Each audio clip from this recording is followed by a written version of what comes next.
Yo, what's up, all you burner stones and potheads? This is Weedman 420 with the Weedman 420 Chronicles. How are all you vipers doing out there? Mrs. Weedman? Mr. Weedman? How the hell are you? Fantastic. I love it. Hey, everybody out there. Hopefully you're smoking some big fat doinks while you're listening to the show. Mrs. Weedman and I are about to get normal with some friends of ours that threw us some buds at our last event called Tickled Pink. The brand, and we are smoking Guava Barz number 5. And I'll tell you, I got a little bit of information about it. And gee, I'm dropping shit over here, already, Mr. Weedman. Man, you're not even stoned yet. I know. Review of the Guava Barz is it's a strain brand profile that came into the market not too long ago, and it's a sativa-leaning hybrid cross of Biscotti and Guava 74. The batch of flower is terpenes, has B-carotene, limonene, B-myrcene, and A-humulene being the most prevalent, which is weird for being a sativa dominant, having a myrcene, a high myrcene in there, so which is my favorite.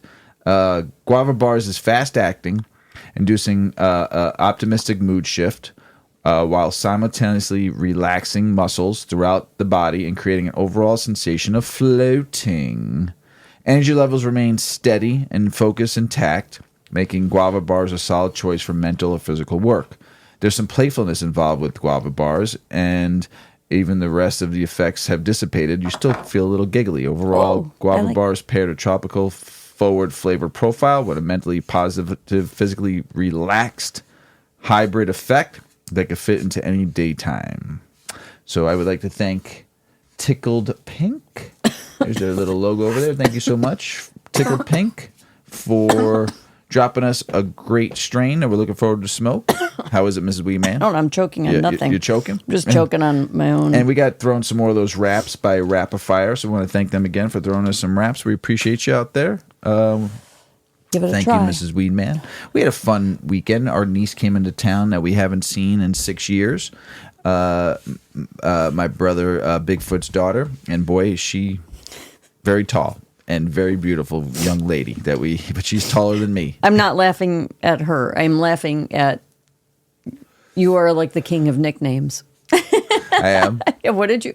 Bigfoot. Oh, yeah. I think you called my mom like Tutu Weed. You call your mom Grandma Weed. Ma Weed. Ma Weed. Ma 420. She's Grandma Weed or Ma 420. Because Ma means weed in Chinese, in Mandarin.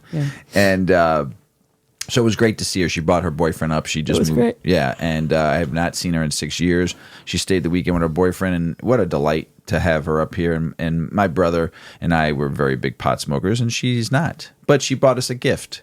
She bought us 150 milligram edibles that she ordered Online. Yeah, online, and they're shaped like ice cream cones, and she thought it was cute. So I want to thank my niece for bringing us some weed. Looking forward to trying these little mini ice cream cones. And Thanks for supporting the cause. Yes, and they do. And just so you know, my niece is the one that did the drawing of me and Mrs. Weedman as the anime characters, along with Yuki in there. So she actually suggested that she draws an updated one. So we might get an updated anime and get a newer Yuki in there, like a older adult Yuki. Oh no, what's Tez gonna do? He has his tattoo. We'll have to have like the credits roll out with the old picture, and we'll have the new one at the beginning because we gotta support Tez. Yeah, always we'll support our friend Tez. But it'll be everlasting. That's the original. So he has the OG for being an OG. So very nice. This Tickled Pink. Very smooth. Mm-hmm. So she came into town, and we all got together as a family. It was the first time in 6 years. Our kids and her boyfriend. And we had a great time on Saturday. I'll give you, if you haven't been to Chicago yet, or if you're ever coming to Chicago, there's a few staple places you need to stop at if you're in the mood for. We're foodies, as Mr. and Mrs. Weedman always talk about. We love our food. We love visiting new restaurants, new sandwich shops. I'm a dive bar fanatic, especially if a dive bar has really good food. I am a dive bar haven. I can just go to dive bars and be a happy camper. But if you've never been to Chicago before, or if you're in Chicago, and it's probably going to get even more busier now since I'm mentioning them, D'Amato's. If you haven't been to Tomatoes yet, you need to go there and try. I suggest not going on the weekends because the line is out the door. And phenomenal bread bakery. It's an old Chicago institution, bread company, Italian bread company. But they make some fine and delicious Sammys. Yes, and the store is literally like 15 by 15 square feet. You know, it's like small, very small. It's just a little U-shaped counter. And everybody crowds into the middle, and everyone's getting mad because there's nowhere to stand, and you need to order your sandwich. It's jammed. Yes, and Mrs. Weedman was smart, and she told Mr. Weedman to call it in, the order in, and I did 20 minutes before we were getting there, and it was there and ready to go when I got there. And Mr. Weedman had smoke coming out of his ears because I made him call the order in. But then when we got there, he's like, hey. I applauded Mrs. Weedman and bowed on the way out. And so they make some really good Sammys, though. They also have a great Italian cookie selection and some phenomenal bread and pizza bread, too. Different styles of pizza bread. So check it out. I would not go there on a Saturday, though. I'm warning you, Saturdays or Sundays are mobbed. Call in. Yes, like Mrs. Weedman teaches me. Call in. And so we got there, had that, and we went and had a nice family outing at our son's place. And it was the first time all of us were together in a very long time. And in this house, growing up and with my dad, the ball busting that goes on in this family, the tradition still goes on. And there's always a lot of ball busting, breaking, as my dad would always call it, breaking chops or busting chops. And there was a lot of busting chops going on this weekend, and the tradition will always stand. And where we were all talking, the conversation, there was a lot of fun talk going on, and brought back a lot of cool memories because we hadn't seen her in 6 years since we all went down to Florida to visit her and her dad, and had a lot of laughs. And but then we went to our first escape room, my first escape room, your first escape room, but not our kids or my niece and her boyfriend's first time. And we did, what was the name of the room, the kind of room we did? Like the Red Line or Operation Red. Or Red Crimson. Red Crimson. Yes, and it was more like trying to solve, like, they were going to try to blow something up. And we had to get through three rooms. Yeah. You had to unlock the suitcase to stop the bombing from happening. Right? We made it through the first room really fast. And in the second room, we got that done in like 5 minutes, maybe like 8 minutes. And when we got to the third room, which was, wow. No, the second room we were in I didn't even anticipate being in more than one room. Oh, it was an hour. So it felt like we got to do it quick. So we probably got to the third room in 30 minutes left. Yes, we did, because we went and checked the time. We had 30 minutes left when we got to the third room. And the third room took us 18 minutes to solve. About. Yeah. Yeah, and we were stuck on one thing, and it was so simple, it was foolish. There was a map that lit up when you put a card next to it, and it showed different nuclear facilities throughout the world. And the thing is, you couldn't see it because there was a big fluorescent light right above our heads that was kind of like, you couldn't really see the map that good because of this fluorescent light. And all of a sudden, we're like, this thing is in hitting us in the head, hitting me in the head, and no one really realized it. I wonder if we got to shut this off. And someone clicked it and went off, and then all of a sudden, you went up to the map, and you could see what the map spelled. And didn't it spell moom? Mm-hmm. We were all contemplating the second M because we wanted it to be we needed a 4-letter combination to open a safe. And we were convinced that it was moon, because why would it be moon? We were looking for a word, not just letters. Yeah, so we were all convinced. But then when the light went off, you could really see. It's like, well, yeah. And that was the last piece of the puzzle to get to the bomb, to turn off the nuclear bombs. And when we got to we finally found the last thing we needed, and then got to the nuclear bomb briefcase where we had to disengage. Was it 5? Or 4. Yes, it was like a bunch of 5 you different. Had to detonate the bombs. 5 of them that we had, and you had 5 minutes on each one. And if you messed up on that bomb, you lost a minute. And we didn't know. And then all of a sudden, Paulie, our son, came over to help out my niece and her boyfriend, and he did that in a matter of 3 minutes. Yeah. Got all 5 of them done in 3 minutes. The color core. He decoded it and figured out the combinations. Real quick. And all of a sudden. So that was a different series of combinations. Yes. So there were 3, in that last room, there were 3 different cases we had to open. Yes. That all required combination. So we had to. And then there was were puzzles. There was- right? yeah, there was There were different puzzles. puzzles in the room and different clues in the room that let us open each case. Right. But you had to find then the cases had to be in order. Yep. Yeah, like we couldn't get that last case without codes from the other cases. It was crazy. It was. And then we crazy. had to do the old telephone wires into like these magnetized yeah, panels. and then to find out where these color coded wires went into to be able to open up a different case. It was cool. And it was also a cut off finger that we had to use as a Oh fingerprint. yeah, for bioprinting, Yes, yeah. to be able to get into one. What is that called? Biometric? I don't know. Whatever. It needed a fingerprint, It and the needed a fingerprint fingerprint. was a dead man's And or ice. a dead finger. That was Yeah, in the it was main a- briefcase yeah. that we carried from the beginning. Oh, that was that briefcase. I thought we brought that case in Yeah, there. that came with us Oh, from the that's funny. beginning. And so it was a lot of fun. I don't know if I'd do one again anytime soon, but maybe in a few years I'd try one again or something like that. But it was a lot of fun. A lot of laughs, a lot of ball busting going on and chop busting going on in each room because when people were trying to figure something out, they get screwed up, and it was kind of funny. And but I do suggest if you've never done one before, and or if you have and you enjoy them, I know the people that enjoy them and go regularly. But if you never tried one before, go with a group, at least 4 people. You do need help. I don't know if 2 of us could have solved that in an hour. No, I know. Everybody I kind of took a Yes, turn. there was a lot of help going on, so everybody looked for different clues. So I suggest going with a small group of 4 or 5 or 6. I think 4 would be ideal. Yeah, 4 is good because then everybody gets a chance to do a little bit more. But we completed it with 12 minutes left. So, but I do suggest everybody to go have fun and do experience it. And they're all over the country now, right? Yeah. These escape rooms, and pick one that you like. And go have some fun and go live a little bit. And then we went for ramen. Yes, we at did. Monster Ramen.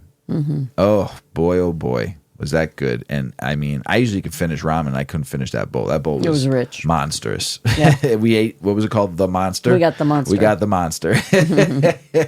And but before I love gyoza, pan fried gyoza. It's like every time I see it, and it's pan fried. No matter where I'm at, I'll get it and to try it. And they had this one that had, I don't remember the name. It had beef jam, which became a really big textural problem for me. The flavor was fine, but it was literally like yum, yum, yum. Like mushy. There was no chewing required, None. but it tasted like meat. It was like, and I wouldn't eat pate, so I can't even like pate. I think is more like moussey, pasty. Ugh. It was just. I didn't mind I had it. a hard time. It was in my ramen. It was good in the ramen. That's okay because it kind of Mixed in there. dissipated, and then it was just kind of like little bits of ground beef within the pasta. That was great. But at first, I took like a tried little it. spoonful of it, and I was just like, Really? I tried it. I liked it. I'm like, I can put this on toast. nope, nope. And then our niece asked for hers on the side. Thank God she did. I know, but then it just sitting in a dish on Yeah, the side was like I put some of it. I That put was some kinda of it in gross. my bowl just so it wouldn't go to waste. But the gyoza were good because they were Yes. drizzled kind of like a they had like that like a sushi roll. So it Yeah. had like the eel sauce on it, maybe, and like a spicy mayo Yeah. and some umami Yeah. seasoning It was and good. some seaweed flake. Yeah, and then they had a regular Yeah. one too that we got, and Yeah. the gyoza I enjoyed the gyoza a lot, and I enjoyed my bowl of ramen. It was good. Yeah, it was very good. I reckon we love ramen. Yeah. Yeah, we've eaten ramen. I've eaten ramen in a lot of spots, and that one was up there. Yeah. My favorite is still Oyster though. Okay, yeah. Oyster is my favorite for like a modern take on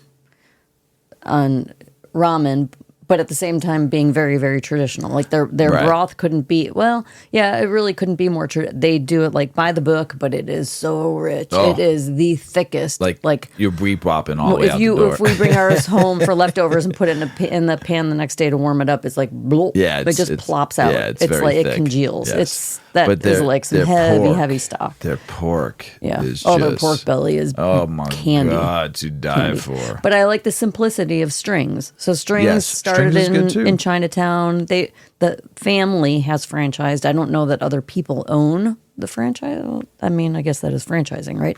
They've got one in Madison. They've got a couple of them around the city. Yeah. But we go to the one in Chinatown. I've been to the one in Madison. It's just kind of like old school. ramen. You get the hell too, don't you? I do get the hell too. Yeah, you get the hell too. I love the can't do the spice. spice. Oh my! I tried yours one time. They're just like they're solid. It's a solid. You can count on it. Yes, Reliable ramen. Yes. It's a good spot for ramen. Yeah. It's very traditional. It's light. You can eat I can finish a whole bowl there. Mm-hmm. I can't finish a whole bowl at Oyster because their broth is so thick, rich. and I couldn't finish the monster. Yeah. But I can always finish strings. And because the broth is a little bit lighter, which is nice, but super flavorful. Yeah, I'm a miso guy. I love miso ramen, so I mean that's just me. But you get that hellfire, boy. Yeah, I do. You've only gotten to 2 though. You've never gotten any higher, right? No, I did do 3, and it was just not enjoyable. My bro Bigfoot, he did 5. He's like, he wanted to get on the wall. I'm gonna get on the wall. Because I want to do 5. Did he finish it? No. He ate most of it though, but he was like, he goes, I can't taste anything after. I said, yeah, your asshole's gonna be burning for a week after that. He was just dripping sweat. He wasn't really, but it was hot. Yeah. Paulie and I were just fucking laughing, hysterical. I was eating it because he's like, this is hot. I'm like, I told you. I said, no joke. Mrs. Weedman does the 2. Yeah. You know, you should have started with the 3. He goes, he probably would have liked it if he did just the 3, but he thought it was really good. But that started his ramen. Like he never had ramen before until that was like his kickoff. Okay. And ever since then he's enjoyed it. And we've gone for every time I'm with him, we go for ramen somewhere. So it's a good tradition. Yummy. Yeah, we like ramen. It's very good. If you haven't had ramen before, it's a good experience. Just if you don't like all the stuff, you just start That's for noodles with the broth. That's and good. Some if you like a few veggies, I could just do that sometimes too. It's so good. Like your grandma's especially if you go to a place that makes their own. Mm-hmm. Their own noodles and Monster does. Mm-hmm. Oyster does. Strings does. Strings, but not there. They have it made from their other place and brought over. So they make their own too. Yeah, having special, noodles made at the place, you could tell the difference. Mm-hmm. But yeah, go enjoy life, everybody. Just like we just did, smoke some good flower. Yeah, we were a mixed crowd. Yeah. Our daughter-in-law to be, Sam, the producer. Yeah. Shoddy. As I can't say ever. Shoddy. She likes weed. So she smokes with us. Yes. And that was it. It was just us and her. Yes. So we stepped outside before the we were banging escape room. that hash rosin. Yeah. Mm-hmm. We were banging that. We were nice and high for that one. That was really good. But yeah, go enjoy some ramen. Escape room. Go have some fun. Get out there. I know it's wintertime here in the Midwest, but that's the best time to do it. You got to find things to do just to get out. Oh, we went to Sunday. We went. I was a little stony blowing. We went inside. Oh, that was fun. Yes. We went to what was it called? Sky Zone. Sky Zone. It was a busy weekend. Oh my God, the place was packed. No, I'm saying we had a busy. No, weekend. I know, but that place was packed. I was stoned when we walked in, and you walked into about 500 screaming kids, running kids, and I was like sensory overload. Yeah, I went, and it was really bright in there. The lighting is horrendous. I mean, the place is amazing, but the lighting, the fluorescent lighting, is just so blinding. Yeah. Especially when you're high and you walk in. And you walk into a 500 really screaming kids, kids 500 screaming kids, running. And then we got to our family spot because it was our nephew's birthday, and your sister's birthday, Mm-hmm. so party. But when you get inside, it's a lot of fun. Mm-hmm. There's a dodgeball area when you're on a trampolines, like soft mat, and you can jump. And then there was the basketball area, and then there was the jousting area, and then the big pit with all the little like soft bricks, foam, and you fall in. I couldn't get up like a turtle. I can't get up. Help me! There was like a jousting, stand-up jousting. Yes, and when if you fell in, I tried not to fall face forward. I fell on my back, and one time you tried to help me get up, and I couldn't get out of those things. It's like 5 feet deep of foam squares. Oh yeah. Yeah, and then we went to the trampoline area too. It's a lot of fun. Mm-hmm. It is. It was a lot of kids though. I felt like I was going to crash into one or something because there's so many kids. I kept thinking around. It should be like an adult park at night. Yes, to be able to go there and jump and bounce around and not worry about have good music. Running into a kid. Dim the lights, like cosmic jumping for adults. That'd be fun as hell. Stone would be even better. It'd be amazing. And which I was. So was I. And my sister. We had an edible too before we came in. She was baked, and she came on the trampoline. It was me, my niece, and my sister. And the trampolines aren't like the space where the big trampolines are, like the high jumping trampolines. They're just kind of like 6 by 6 foot trampolines, and a bunch of them, like all neighboring each other with like a bumper in between each one. And so 3 of us were on this one, and these things are like super springy. If you give, like there's like a boing. I think my head was probably 10 feet off the ground when I was jumping, Yeah. right? I was Yeah, it was getting a- up there. yeah, we were all getting- pretty- And she was so baked, and she doesn't she hasn't been exercising. She will say that she's out of shape, and she jump, and it was like she literally like folded. It wasn't even like you're on your feet and you fall forward. It was like her feet went backward and she just slammed down. And then she looked, she's like, whoa. She's like, I felt like I was just flying. I'm like, girl, you're baked. Yeah. You were flying. Shit. She almost face planted though. It was You jump pretty high. So it's another thing. If you got kids and you listen to the show, it's fun to go. It gives something to do in the wintertime is here fun. in the Midwest. And Yeah, it was fun. burn some calories. I was watching kids just going nonstop. I got whacked in the face on the side. I went to go pick up one of the dodgeballs. Wham! Yeah, there's a dodgeball court, there's basketball, but it's all padded and mushy, and you can, like, it's fun. And I was watching kids just ram each other in the basketball court. I was like, oh, bam. We were playing dodgeball, and at one point we kind of overtook the dodgeball court, and it was just our party. We started letting kids in, and then though. some other kids were coming in. There was a young guy that came in probably in his early 20s. That guy had like the fiercest look on his face when he he was chucked throwing that some ball. ball. But the ball was so soft that even though he was throwing it like ridiculously aggressive, Right. it didn't even hurt. Right. Yeah. I got whacked in the face. It didn't hurt, but it felt like I got slapped. He was angry. Yeah, that he kid. was angry. Very, very What angry. was his problem? I saw him beelining it. There was like the smallest kid that was in there with us was probably like a little 4-year-old. And he chucked it at that kid. He chucked it at Man, this is a mean poor person. kid. Just mean. Mean dodge. I don't like was mean probably his big dodgeball brother, players. too. I don't like mean dodgeball players. Just trying to like, hurt we're people. just playing. Mean. Yeah. Nobody likes a damn mean dodgeball player. I'm pretty baked. Thanks. What is this? Guava Barz #5 by Tickled Me I Pink. told you this was good. Pretty I good. had one of these pre-rolls a couple weeks pretty ago. good. Nice stuff. I approve. Weedman approves. So you ready to get the show started? I am ready. All right, let's do this. Weed accessories. Hey. Okay, but harbors 49% more germs than a toilet bowl. Oh, yummy. That's pipes, bongs, glass, that kind of thing, The right? tradition of passing the joint has been shared among friends for generations, thousands of years, peace pipes and all that fun stuff. But maybe time should change. No, I don't think so. But you might change your mind after you hear this. The COVID-19 pandemic made people question a lot, like how often their friends wash their hands.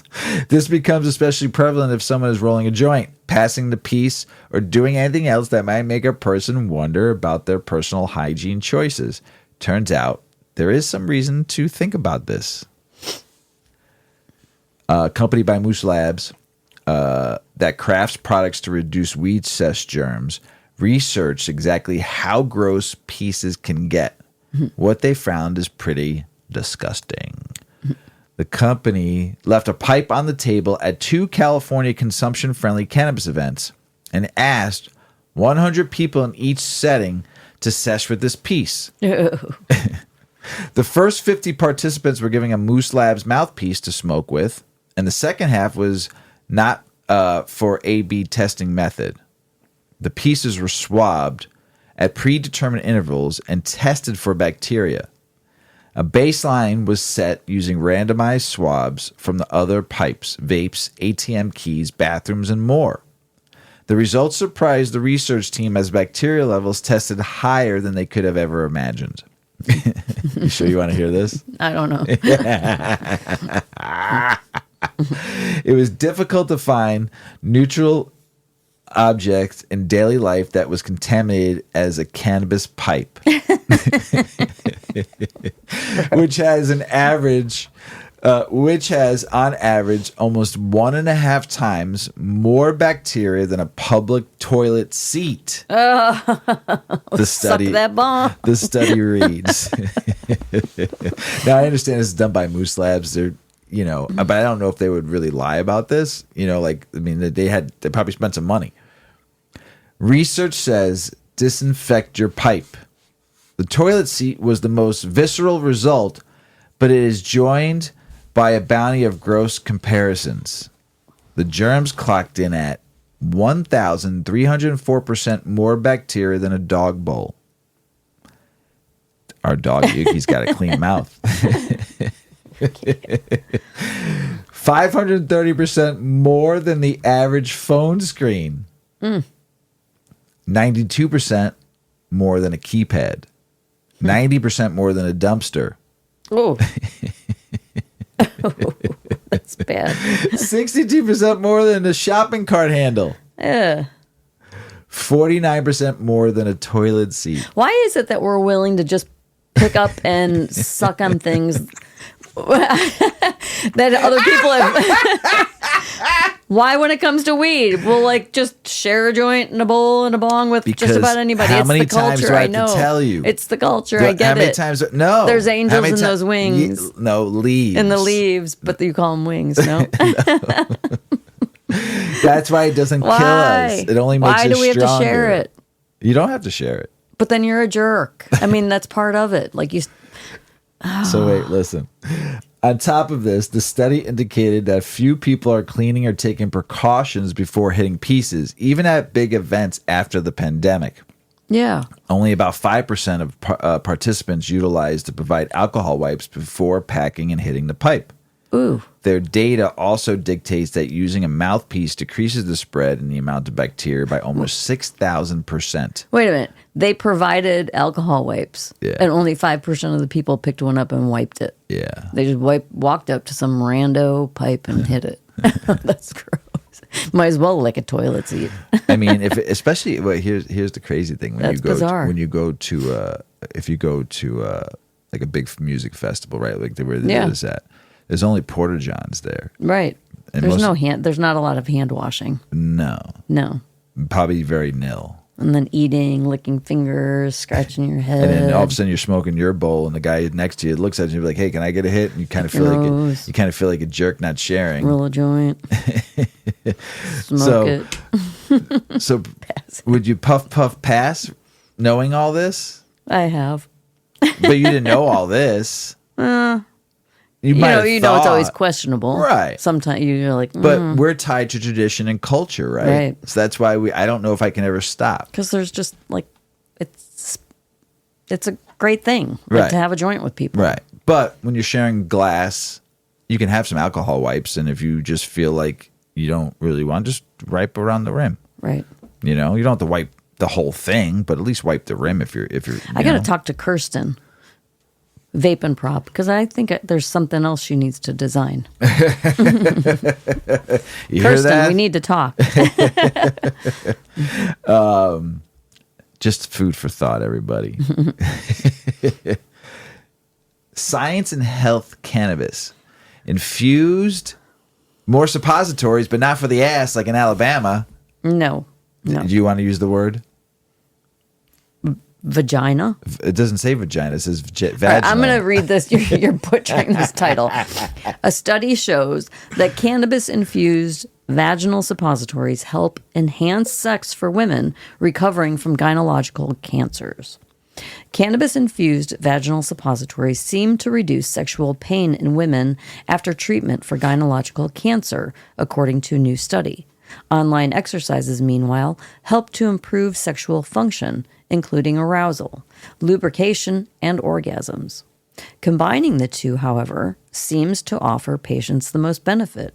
The outcomes favored the combined group, says the study, published this month in a special issue of the journal Medicina, in which sexual function levels of sexual arousal, lubrication, and orgasm increased, and the levels of sexual pain decreased. The combined group also saw improvements in measures of mindful compassion, sexual self-efficacy, as well as general well-being and quality of life, authors noted. A fourth control group, in which participants received care as usual, experienced no differences in sexual functioning, the report says, although well-being and sexual self-efficacy diminished over the study period. Both cannabis suppositories and mindful compassion appear to be effective interventions for women after gynecological cancer treatment with these variables, the study concludes. The cannabis suppositories appeared to address sexual pain, and mindful compassion better mediated the analgesic properties of cannabis to support sexual function, well-being, sexual self-efficacy, and quality of life. The cannabis suppository may have also acted as a sexual lubricant, combining with the drug's analgesic properties to improve pain management, authors said. The 5-person UK-based research team behind the new findings represent London Metropolitan University, the East and North Hertfordshire National Health Service Trust, Regent's University London, and Imperial College London. The study followed 83 people, dividing them into 4 groups: a cannabis-only group, a mindful compassion group, a group combined cannabis and compassion group, and a care-as-usual group. In the cannabis-only group, 7 in 10 said they felt their sexual functioning was the same as without the suppository, according to the report. However, they felt that using cannabis suppositories had helped them with relaxation during the sexual act, which increased their sexual connection with their partner. Nearly half of the cannabis-only participants also voiced the need to have more widely available THC suppositories in healthcare, rather than having to make them themselves, the report says. Among the group that had the mindful compassion intervention, which included exercises involving mindfulness, breathing, relaxation techniques, and body scans, 72% of participants suggested that mindful compassion helped with relaxation and remaining in the moment, which improved their sexual experiences, authors found. Of those who had both the mindful compassion intervention and the cannabis suppository, 50% reported that mindful compassion effectively increased the pain-killing effects of the suppository. 33% felt more confident and better after the mindful compassion and suppository intervention, while 27.8% said they felt more relaxed. Those are both great. Sounds wonderful. Yeah. THC might act as a vasodilator, allowing more blood to flow to the vagina, increasing sexual pleasure, authors wrote. When comparing suppository use with THC, CBD, or combined THC and CBD, the combined CBD and THC treatment was favored among participants in the study, they continued. The limitations of this study are based on ethical and legal cannabis restrictions in the UK, they wrote. Ideally, medical cannabis should become more readily available, including cannabis suppositories. As authors of the new study point out, using suppositories is not a new way of delivering medication, and past research involving both anal and vaginal suppositories suggests that the form factor offers unique benefits. Research published earlier this year, for example, that administration of a broad-spectrum high CBD vaginal suppository was associated with significantly reduced frequency and severity of menstrual-related symptoms, as well as easing symptoms, the negative impacts of those symptoms on daily life. Participants who used the CBD suppository generally reported less period pain, better mood, and lower use of pain medications compared to subjects who underwent conventional treatment. Authors of that study called for the findings to be replicated through randomized clinical trials, but said the study's outcomes suggest these suppositories alleviate a range of menstrual-related symptoms, improve daily functioning, and reduced use of analgesics.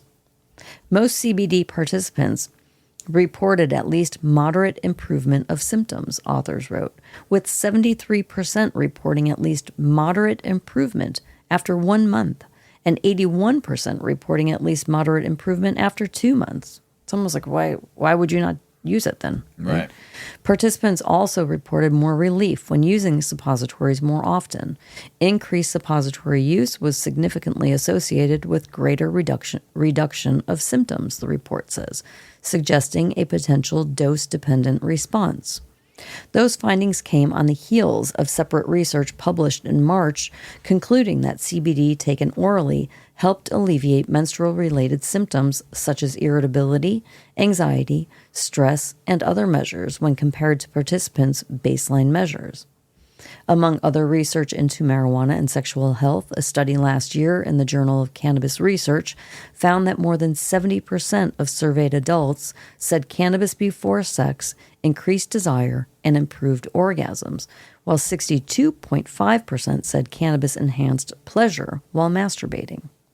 Because past findings indicated women who have sex with men are typically less likely to orgasm than their partners, authors of that study said cannabis can potentially close the orgasm inequality gap.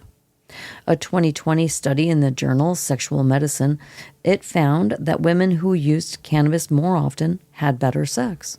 Numerous online surveys have also reported positive associations between marijuana and sex.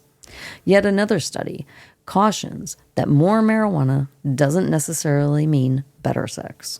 A literature review published in 2019 found that cannabis's impact on libido may depend on dosage, with lower amounts of THC correlating with the highest levels of arousal and satisfaction. Most studies showed that marijuana has a positive effect on women's sexual function, the study found, but too much THC can actually backfire. Several studies have evaluated the effects of marijuana on libido, and it seems that changes in desire may be dose-dependent, the review's authors wrote. Studies support that lower doses improve desire, but higher doses either lower desire or do not affect desire at all. That's good. That's great. That's a positive right there. Yeah. Another win for cannabis with the ladies. That's right. It's a better, funner suppository. Why do you think more women are turning to cannabis? Yeah. It's a lot better than the anal suppositories that they only get in Alabama, though. That's Yeah, for sure. that's for sure. Sorry, my friends in Alabama. I love you, though, but just some fucked up laws going on down there. Peach rings and suppositories. That's all you're getting. Both. You got a hole in the peach ring and a suppository. You're all good. You're good. What more do you need? Right. Oh, good Lord. Big Earl and I have a great show. We do the Grow Hour together, and we've probably explained this on that show, but just a good learning curve, understanding when you hear this in dispensaries or if you're at an event or something like that. So when you're talking about the plant, understanding phenotype, genotype, and chemotype, P, G, and C.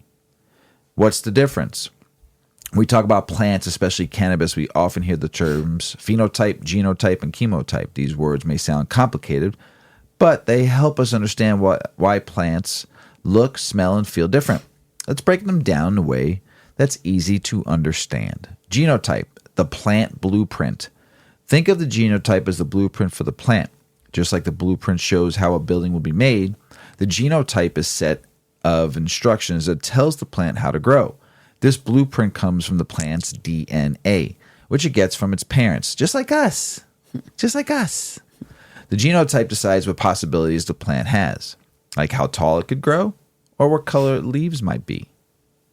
Phenotype, what we can see. While the genotype is like a plant's blueprint, the phenotype is what we actually see. It's the results of the genotype interacting with the environment. For example, a plant's genotype might say it can grow tall, but if it doesn't get enough sunlight or water, it might stay short. The phenotype includes things like the plant's height, color, shape, and even how it tastes and smells. So we've talked about phenotype on a lot of articles on the Grow Hour too. So just so you know, phenotype, what we can see. Genotype, the blueprint, your DNA. So while the genotype is what could happen, the phenotype is what does happen depending on how the plant is grown. Chemotype, the plant's chemical profile, the inner workings. Say that word again. Chemotype. Is it CHEMOTYPE. I said all three words right. Yeah. Because I've learned them. The chemotype is about the plant's chemicals, especially the ones that give cannabis its effects, like THC and CBD. Different plants can have different chemotypes, even if they look similar. The chemotype depends on the plant's genotype and how it was grown. For example, two plants with the same genotype might have different chemotypes if one was grown in cooler climate and the other in warmer one. How their similar. All three of these terms, genotype, phenotype, and chemotype, are connected. The genotype is like the starting point, setting the possibilities for the plant. The phenotype is what happens when the plant grows in the real world, showing the effects of the environment. Wow. The chemotype is the chemical outcome of the plant's growth, influenced by both its genotype and its environment. Are you mind blown right now? That's great. And we'll post this article too. How they're different. Genotype is the plant's genetic blueprint. It's the set of instructions that decide what could happen. Phenotype is what we see and experience with our senses. How the plant looks, smells, tastes based on both its genotype and its environment. I'm going to blow your mind one more time. Ready? Mm-hmm. Chemotype is the plant's chemical makeup, which determines its effects when used. Mm-hmm. It's influenced by both the genotype and the way the plant was grown. Mm-hmm. By understanding these terms, we can better appreciate why plants, especially cannabis, can be so different from one another, even if they come from the same family. Did that help, Mrs. Weedman? That's great. Did Mr. Weedman teach you something? Yes. Yay. Thank you. Winter solstice is coming. It is. Hopefully you all get to hear this before it comes on the in a couple of days from now. But 4 ways to celebrate the winter solstice with cannabis. Yeah. Here's a guide. Yeah. Mrs. Weedman, teach us. Yeah, let me slug a sip of water here. Thank you. Got the froggy voice today. All right. The winter solstice is a beautiful marker of seasonal change, often celebrated for its symbolism of renewal, hope, and the gradual return of sunlight. Occurring around December 21st in the Northern Hemisphere, the winter solstice is the shortest day and the longest night of the year. It feels like that right now. Yeah. This event happens because the Earth tilts on its axis, resulting in one hemisphere being angled furthest from the sun. As the solstice passes, the days slowly begin to lengthen again, a fact that ancient cultures celebrated with great reverence as the return of light. Whether you view it as a time to honor ancient traditions, enjoy quiet reflections, or embrace the holiday spirit, cannabis can be a wonderful companion to your winter solstice celebration. Let's look at some ways to incorporate cannabis to enhance this day of relaxation, introspection, and renewal.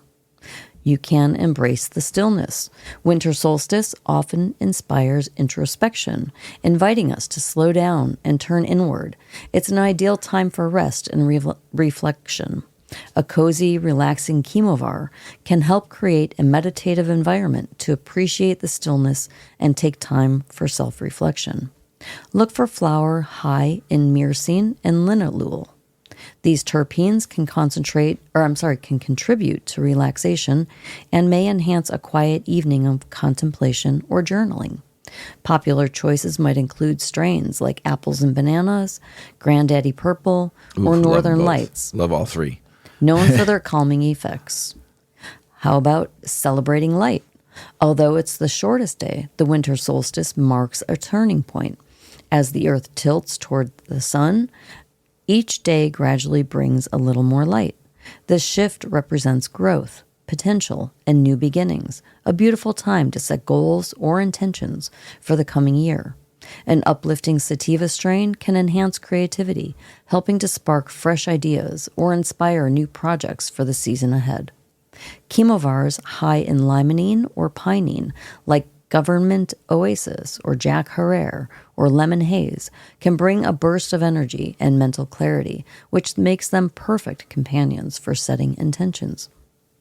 How about warming the body and soul? With the cold weather setting in, edibles can be a wonderful way to warm both body and spirit. Homemade cannabis-infused treats can make for a delightful addition to winter solstice gatherings. I'm making a lot of butter this weekend. Mm-hmm. The slower onset of edibles also complements the slow pace of solstice, encouraging you to relax and savor each moment. And solstice rituals. For those who enjoy ritual and sensory experiences, cannabis topicals offer a unique way to connect with the solstice energy. Bath bombs, oils, and lotions infused with CBD or THC provide localized relief and add a soothing touch to your evening. Consider pairing a warm bath with candlelight, essential oils, and your favorite playlist. Certain essential oils like lavender and eucalyptus complement the soothing effects of cannabis and can be used to create a truly immersive experience. Winter solstice has been celebrated in countless ways across cultures, from the ancient Yule festival in Northern Europe to the Roman Saturnalia. Today, we can draw from these traditions to make our own solstice rituals, incorporating cannabis to enhance our celebration. However you choose to celebrate, let the day be a time to honor nature, turn inward, and find peace in the slow return of the sun. Whether your solstice celebration includes setting intentions, cooking with cannabis, or simply finding a few quiet moments to reflect, may it bring you warmth and joy as you embrace the coming light. Something to do this weekend. Yeah. Right? Something to go enjoy. Cannabis and the winter solstice. There's always festivals going on too. Yeah. Or you can come get baked with Mr. and Mrs. Weedman at our winter solstice. I'm making butter this weekend. Yeah. A big girl came into town and I got a lot of shake and trim and I'm excited to make some fresh butter. It's been a minute. So I need some treats. ghee and I need some more coconut oil so we can do both. So excited. I like making butter. I love, especially when it's done and you put it through the strainer and you just watch this green goodness comes and it just smells so good. Yummy. And then you just take a spoonful of it and then you're fucking whacked the rest of the night. Because it's so pure and so strong, you know. You found a new recipe too. And then you lost it. So hopefully you find this new recipe. It was like a caramel marshmallow kind of thingy that looked fantastic. I can't find it. Maybe it'll resurface. I hope so. Cannabis can significantly improve the quality of life for youth with autism, epilepsy, and other conditions, scientific review. A new scientific review found that cannabis, particularly high CBD and low THC products, that nice good ratio, significantly improves the quality of life for children with autism, epilepsy, and other conditions. The review analyzed 10 studies since 2019 showing promised results in managing symptoms, especially for autism spectrum disorder, and treatment-resistant epilepsy and mostly mild side effects. The strongest results were found in the study on ASD, where the majority of patients reported improvements. However, a few studies showed no significant difference, suggesting that medical cannabis didn't worsen outcomes. The review emphasized that while more research is needed, medical cannabis can be viable treatment alongside traditional guidelines, particularly for ASD. The authors excluded FDA-approved products like Epidiolex, focusing instead on cannabis-based products commonly used in USA and Canada. Physicians are encouraged to educate patients on available research, especially as many children use non-FDA-approved cannabis products from dispensaries. This emphasizes the need for consistency in the product access and further investigation into effective administration methods. Go cannabis, once again, for the win. Terpenes, cannabis terpenes relief post-surgery and fibromyalgia pain. Yes. New study shows. Yeah. This is not a repeat. We have covered quite a few fibromyalgia research reviews, but it's a big topic. Yes. And as we know, women over the age of 40 and 50 are some of the biggest new consumers to cannabis, and they are finding relief through cannabis for a lot of midlife ailments. So we're going to keep bringing news because this show is really intended for everybody. It's not for just guys. It's not just for girls. It's just for everybody. So we try to cover a good balance of topics. I mean, we talked about vagina. I just talked about vaginal suppositories. And I was talking about butt suppositories. You were. I was. So we go everywhere. We go every which way but loose. Well, we don't. But on the show, we talk about a lot of things. But no, we don't. We keep a lot of stuff private. Our private life is our private life. But we do like to bring new research and new information as we learn more. Like we've always said, we're not experts. We don't want to be experts because if we become experts, then we don't want to learn anymore. We're just bringing you topics that we think help. Yeah. Trying to inform. Tell us about it. So here we go. This is terpenes, though. This is terpenes. Yeah, not cannabinoids. Yes. So this is terpenes. So this is a little different. Yeah. New government-funded research on terpenes produced by the cannabis plant find that some of the aromatic compounds could be promising therapeutics to help manage pain from fibromyalgia or during recovery from an operation. The study published this month in the journal Pharmacological Reports involved administering 4 separate terpenes: geraniol, That's not 4 separate ones. That's me just not saying it right. Geraniol, linalool, beta-carophylline, and alpha-humulene. You said it right the first to time. mice that either underwent paw incision surgery or had lab-induced fibromyalgia symptoms. I was a little struggling with this because this is all about animal research. But most stuff I is. know. I know. It's not nice, but it's so helpful for mankind. I always say those poor mice. Yeah. But when they get cannabis, I don't feel bad for them at all. All right. So these mice underwent either a paw incision surgery or they had lab-induced fibromyalgia. Didn't know that was possible. Symptoms, anyway. Researchers then measured their mechanical sensitivity over the course of 3 hours to evaluate the terpene's possible effects on pain. These results demonstrate that the terpenes geraniol, linalool, beta-carophylline, and A-humulene may be a viable medication for post-operative and fibromyalgia pain relief, the report says, which was funded by a grant from the National Institutes of Health. As for post-operative pain, each of the 4 studied terpenes increased the mechanical threshold significantly in comparison to the mice treated with the vehicle. I'm guessing that's like placebo, according to the research, referring to a solution without any terpenes that's been previously shown not to have any pain-relieving effect. So that's the vehicle. So Gotcha. Placebo. Taken together, the data suggests that all 4 terpenes are effective in relieving post-surgical pain. That's amazing. Mm-hmm. All 4 terpenes also increased mechanical sensitivity in mice with fibromyalgia-like symptoms compared to mice treated with the vehicle alone, at least for some time that points were measured.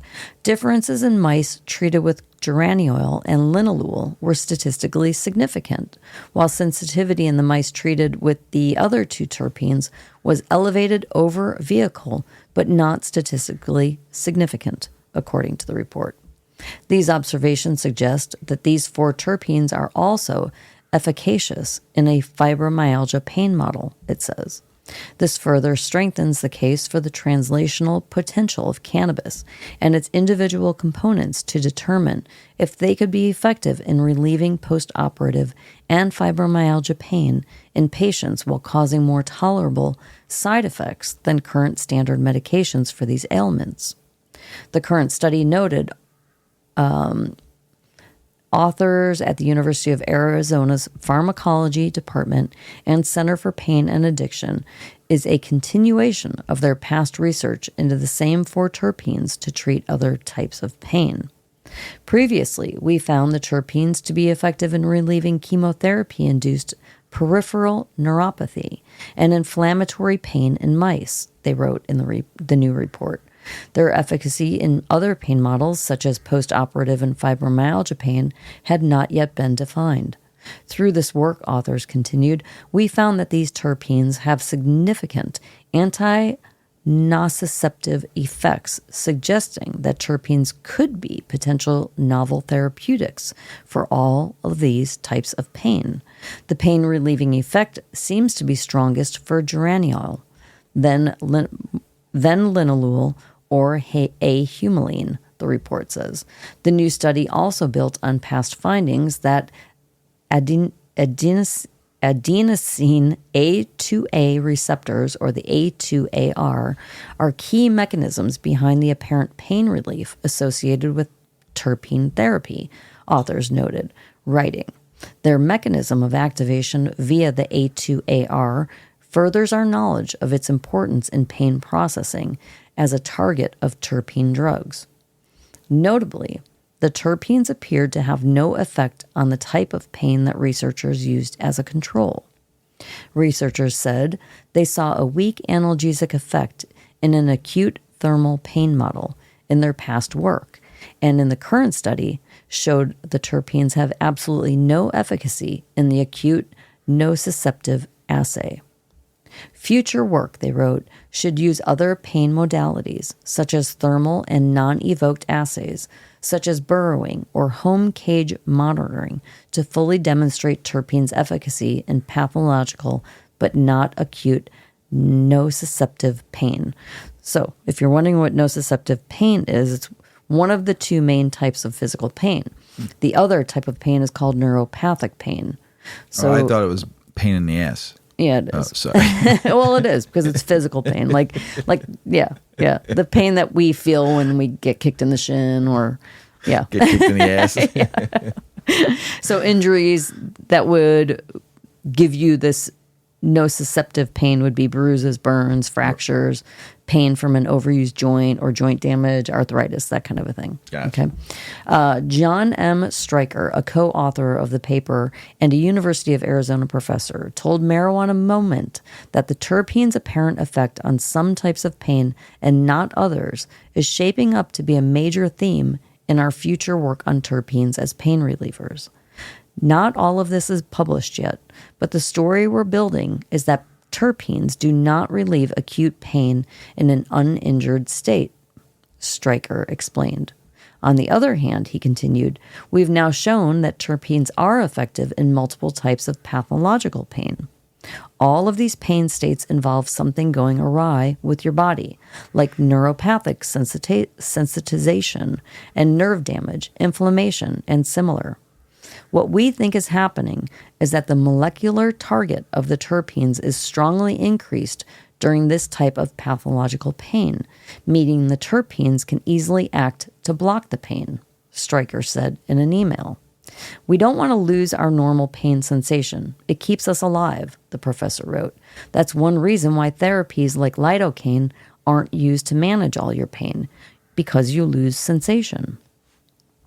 As cannabis policies have become less restrictive, researchers have taken a keen interest in the effects of terpenes and other minor chemical compounds in cannabis. On the medical side, they've been shown to have some beneficial health impacts on their own, and they may also interact with cannabinoids and other chemicals to enhance therapeutic effects. On the consumer side, terpenes produce much of the flavors and aromas of particular cannabis varieties. A separate study published earlier this year in the International Journal of Molecular Sciences found that the complex interaction between phytocannabinoids and biological systems offers hope for novel treatment approaches, potentially laying the groundwork for a new era of innovation in cannabis-based medicines. The plant cannabis exhibits an effect called the entourage effect, in which the combined actions of terpenes and phytocannabinoids results in effects that can exceed the sum of their separate contributions, that study found. This synergy emphasizes how important it is to consider the entire plant when utilizing cannabinoids medicinally, as opposed to just concentrating on individual cannabinoids. Another recent study looked at the collaborative interactions between cannabinoids, terpenes, flavonoids, and other molecules in the plant, concluding that a better understanding of the relationship of various chemical components is crucial for unraveling cannabis's complete therapeutic potential. A separate scientific review in September by researchers in Portugal, meanwhile, found that terpenes may indeed be influencers in the therapeutic benefits of cannabinoids. That paper, nevertheless, detailed preliminary findings around the therapeutic benefits of individual terpenes on a range of ailments. Exploratory evidence, it notes, citing earlier studies, suggests various therapeutic benefits of terpenes, such as myrcene for relaxing, linalool as a sleep aid, exhaustion relief, and mental stress, D-limonene as an analgesic, carophyllene for cold tolerance and analgesia, valencine for cartilage protection, borneol for anti-nociceptive and anticonvulsant potential, and eucalyptol for muscle pain. The study also acknowledges, however, that while myrcene demonstrated anti-inflammatory properties topically, it appeared the terpene offered no additional anti-inflammatory effect when combined with the cannabinoid CBD. The study doesn't settle on the ultimate role of terpenes in the so-called entourage effect. Authors wrote that the entourage effect appears plausible, particularly when considering minor phytocannabinoids, monoterpenes, sesquiterpenes, and sesquiterpenoids. Other recent research funded by the National Institute of Drug Abuse found that the citrusy smelling terpene in marijuana, D-limonene, could help ease anxiety and paranoia associated with THC. Researchers similarly said the finding could help unlock the maximum therapeutic benefits of THC. Scientists last year also discovered previously unidentified cannabis compounds called flavorants that they believe are responsible for the unique aromas of different varieties of marijuana. Previously, many had thought terpenes alone were responsible for various smells produced by the plant. Mm-hmm. So that was a loaded article, but wow. I mean, just the amount of things that are going to evolve from this plant in the coming years. It's so cool. Do you know why? Why? Because there's angels in those leaves. Yeah. Yes. When is everybody going to listen I don't know. to Mr. Weedman? I don't know. That's Mr. your caption Weedman, at the right? end. It's because there's angels in those leaves. Why this is happening? Am I wrong? I don't think so. Thank you. You're welcome. Political, state, and business news. Before we get started, I'd like you to all check out 8decades.com for all your cannabis accessory needs and clothing wear. 8decades.com. Check out Mr. Weedman's gear, Mrs. Weedman's 8 Decades gear, our smoke set. We got everything you need. Check it out. We got free shipping going on? Or no? I think it's orders over 100 are free shipping. Nice. And then if you sign up for a newsletter, you'll get a code for free shipping on your first order. Nice. There you go. Check out 8decades.com, everybody, and support the brand. Please throw us a bone, will you? Also, I'd like to thank our new, well, they've been our partners for a minute, but they opened up a new store in Hoffman Estates. I thank Starbuds for bringing in the 8 Decades brand. Thank you, Starbuds. They're a great Appreciate partner you. for us. Great. They were our first partner in the dispensary world. We're And in they're all just 3 so of their loyal stores. to us. Yeah, and we're so loyal to them because I stopped by the store and they threw me some pre-rolls, some caviar. Yeah. And I smoked one the other day. So, and then it's very hard for me to smoke an infused pre-roll during the show. Yeah. They get me too stony baloney and I can't concentrate. I love a good infused pre-roll, especially a hash hole donut. But what do we have here? they were one of the first craft grows to open here in Illinois. And Starbuds Caviar, appreciate you guys. Starbuds Burbank, Starbuds Riverside, and Starbuds Hoffman Estates. And I think they're going to have one open in Westmont. And then Caviar, I think they distribute their whole entire state.